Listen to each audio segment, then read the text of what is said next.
High বন্ধুরা, তোমাদের জন্য একটা নতুন ভিডিও নিয়ে আসলাম। নতুন একটা ভিডিওতে স্বাগতম। আজকে একটা জিনিস বলার জন্য তোমাদের জন্য ভিডিওটা নিয়ে আসলাম। জিনিসটা হচ্ছে,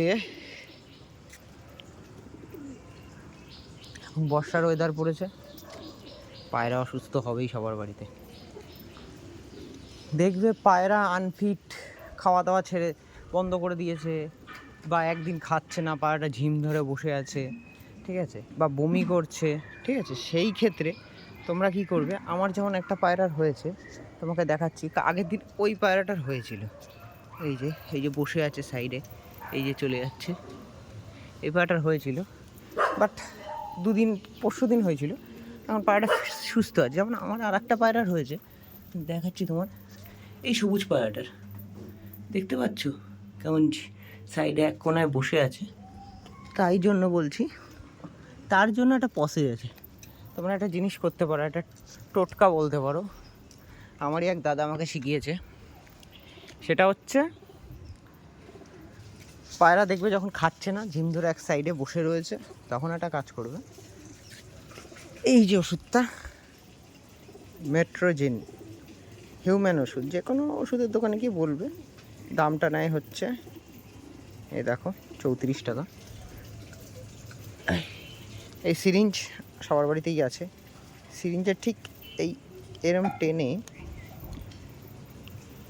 এইটুকুনি 1 ml মতন টানবে মেট্রোজিন, নিয়ে প্রায় 2 ml মতন জল দেবে, জল টানবে মেট্রোজিনটা টানার পরে মেট্রোজিনটা একটু ঝাঁকিয়ে নেবে। এটাকে ঝাঁকিয়ে নেওয়ার পরে পায়রাটাকে ধরে খাইয়ে দেওয়ার পরে পায়রাটা হয়তো বমি করতেও পারে। বমি করলে আবার কী করবে, আবার 1 ml মতন টেনে আবার খাইয়ে দেবে, ঠিক আছে, দেখবে আর বমিটা আর করবে না।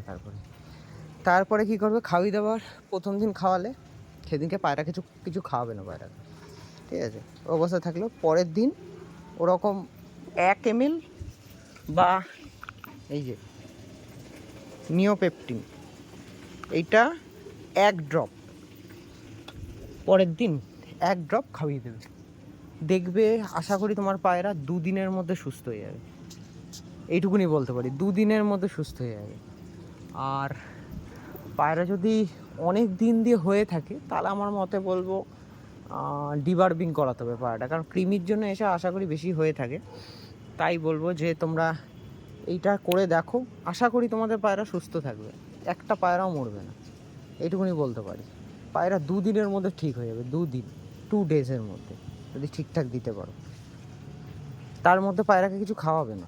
একদিন যেদিন অসুস্থ থাকবে, সেদিনকে পায়রাকে কিছু খালি পেটে থাক, ও নিজেই খাবে, কিচ্ছু খাওয়াবে না। আর একটা জিনিস, পায়রা ন্যাচারাল যদি ডিবার্মিং কেউ করতে চাও, সেটা আমি বলবো, ন্যাচারালভাবে ডিবার্মিং, মানে কোনো মেডিসিন ছাড়া। অ্যালোভেরা আছে, অ্যালোভেরার একটা ডাল নিয়ে আসবে, যেটার মধ্যে জেলি টাইপের থাকে অ্যালোভেরার ডাল, ওই একটা নিয়ে এসে কুচি করে টুকরো করবে। আলু যেমন কাটে ওইভাবে টুকরো করে সেই টুকরোটা একটা জলে, যেইটা 2 লিটারের জল বা 1 লিটারের জলের মধ্যে দিয়ে 2 থেকে 4 ঘন্টা মতন রেখে দেওয়ার পর যেই জলটা হবে, সেই জলটা পায়রাকে দেবে। আশা করি এইটুকুনি বলতে পারি, তোমাদের পায়রার কৃমির যে প্রবলেমটা, সেই প্রবলেমটা আশা করি সলভ হয়ে যাবে। এইটুকুনি বলতে পারি, এটাতে হয়ে যাবে, এটা ন্যাচারালভাবে। এবার যদি তোমার অ্যালবোমা বা আরও যত ওষুধ আছে সেগুলো দিয়েও করতে পারো, কিন্তু আমি বলবো ন্যাচারাল হলে সাইড এফেক্টটা কম হয়, ঠিক আছে। ন্যাচারালি করো, দেখো, আশা করি কোনো সাইড এফেক্ট হবে না পায়রার। আর যদি কোনো পায়রা অসুস্থ হয়ে থাকে, এই জিনিসটা করতে পারো, আশা করি তোমাদের পায়রা সুস্থ হয়ে যাবে। আমি চাই সবার পায়রা ভালো থাকুক। আর সব দাদাদের ভাইদেরই বলছি, তোমরা ভিডিও বানাতে বলছো, কিন্তু আমার একটাই রিকোয়েস্ট, একটু চ্যানেলটাকে সাবস্ক্রাইব করে দেওয়ার, পাশে বেল আইকনটা পারলে একটু প্রেস করে দিও। আর ভিডিও ভালো লাগলে একটু লাইক অ্যান্ড শেয়ার, সাবস্ক্রাইব যা তোমাদের মন চায় একটু করে দিও প্লিজ। সব দাদাদের কাছেই রিকোয়েস্ট, ভাইদের কাছে রিকোয়েস্ট। আশা করি সবার পায়রা ভালো থাকুক, সুস্থ থাকুক। আরও তোমরা যদি একটু চ্যানেলটাকে সাবস্ক্রাইব করে দাও, একটুখানি লাইক করে দাও, আমি উৎসাহ পাবো আরও ভালো ভিডিও বানানোর জন্য। আশা করি বন্ধুরা তোমরা এই টোটকাটা ইউজ করে দেখতে পারো। আমি আমার পায়রার করে আমি রেজাল্ট পেয়েছি বলেই আমি বললাম, এইটুকুনি বলতে পারি। ওই পায়রাটা অসুস্থ দেখছো, আজকে আমি দিয়েছি, কালকে পরশু দিনের মধ্যে আশা করি পায়রাটাকে আবার ভিডিও বানাবো, দেখতে পাবে পায়রাটা ঠিক হয়ে গেছে কিনা। ওকে, টাটা। বাই, ভালো থেকো সবাই, পায়রাদের ভালো রেখো, এটুকুনি চাই। আবার একটা নতুন ভিডিও নিয়ে আসবো, আর চ্যানেলটাকে পারলে সাবস্ক্রাইব করে দিও।